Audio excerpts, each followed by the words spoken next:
Pocketing అంటారు దీన్ని. Pocketing అంటే ఇది కూడా ఒకలాంటి ప్రేమ. విపరీతంగా నేను ప్రేమిస్తారు, కానీ ఆ ప్రేమ ద్వారా నీకు ఏ విధమైన ఉపయోగం ఉండదు. వాళ్ళు ఇప్పుడు దాన్ని చెప్పరు, ఎప్పుడు దాన్ని బహిర్గతం చేయరు, బట్ ఇంటర్నల్గా లోపల నేను ప్రేమిస్తుంటారు దాన్ని పాకెటింగ్ అని. ఈ ఈ ఈ పరిస్థితులన్నీ చూస్తూ ఉంటే ఈ జెన్జీ వరల్డ్లో ప్రస్తుతం ఇప్పుడు జీవిస్తున్న ప్రపంచంలో యవనస్తులు అందరూ కూడా వాళ్ళు ఎదుర్కొంటున్న సమస్యలు, యాంగ్జైటీలు, ఒకళ్ళ చదువు సమస్యలు పెద్దగా అనిపించట్లేదు, కానీ ఈ ప్రేమ బంధాలు లేకపోతే ఈ ప్రేమ లోకసమైన వాటిల్లో నలిగిపోతూ సూసైడ్ చేసుకునే వాళ్ళు చాలామంది.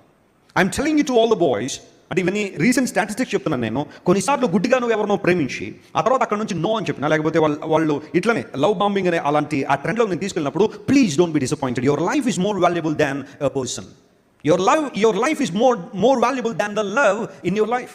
ఆ ప్రేమ కోసం నేను చనిపోతాను, అమ్మాయి కోసం నేను చనిపోతాను, అబ్బాయి కోసం నేను చనిపోతాను, ఇంకా నాకు వద్దు ఈ జీవితం అని తీవ్ర డిసప్పాయింట్ నీ జీవితం తుడి చేసుకున్నావా, నీకన్నా దౌర్భాగ్యులు ప్రపంచానికి ఎవరు ఉండరేమో. But I want to tell you my friend, when Joseph faced temptation, he fled from it. పరిగెత్తాడు, అందును బట్టి బహుమానం పొందుకున్నాడు. నీ జీవితంలో టెంప్టేషన్స్ రావడం సహజమే. నీ వయసు ప్రభావాన్ని బట్టి, పరిస్థితుల ప్రభావం బట్టి, ఈరోజు సెల్ ఫోన్లు ప్రతి ఒక్కరి చేతిలో ఉండాలని బట్టి చాలా ఈజీగా బ్రేకప్స్ కావచ్చు, రిలేషన్షిప్ స్టార్ట్ చేయడం కావచ్చు, చాలా ఈజీగా జరిగిపోతుంది ఈ ప్రపంచంలో. Please take care of your life. Please take care of your life. Your life is more valuable than anything else in the world. ఈ లోకంలో అన్నిటికన్నా నీ జీవితం చాలా చాలా ప్రధానమైంది.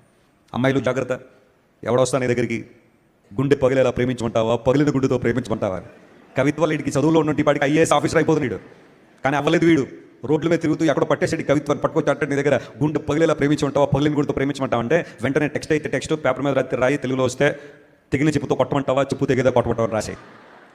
మళ్ళీ రావడానికి నేను వెనకాల నువ్వు ఇంక్లైన్ అయినంత కొలది నీ దగ్గరకు వస్తాడు, వెంబడిస్తాడు, వేధిస్తాడు, బాధపడతాడు. కొంతమంది నార్సిసిస్టులు ఉంటారు. కొంతమంది ఆ నార్సిజం మామూలుగా ఆ వేదన నువ్వు భరించలేవు, ఆ ఆపరేషన్ నువ్వు భరించలేవు, ఎమోషనల్గా నేను డ్రైన్ అవుట్ చేసేస్తారు, చాలా ఇబ్బంది పెట్టేస్తారు, నేను బెదిరిస్తారు, థ్రెటన్ చేస్తారు. నేను చచ్చిపోతానంట, నీ పేరు రాసి చచ్చిపోతాను, నీ భవిష్యత్తు అంతా నాశనం అయిపోతుంది, అది ఇది రకరకాల నేను బెదిరిస్తారు. Please don't fall into the hands of narcissists. Be careful about your life. Wait upon God and pray. When the time comes, God gives you a wonderful person in your life with whom you can celebrate your life. అలాంటి వ్యక్తులతో నీ జీవితాన్ని celebrate చేసుకోగలుగుతావు. Please don't fall into the hands of cruel people.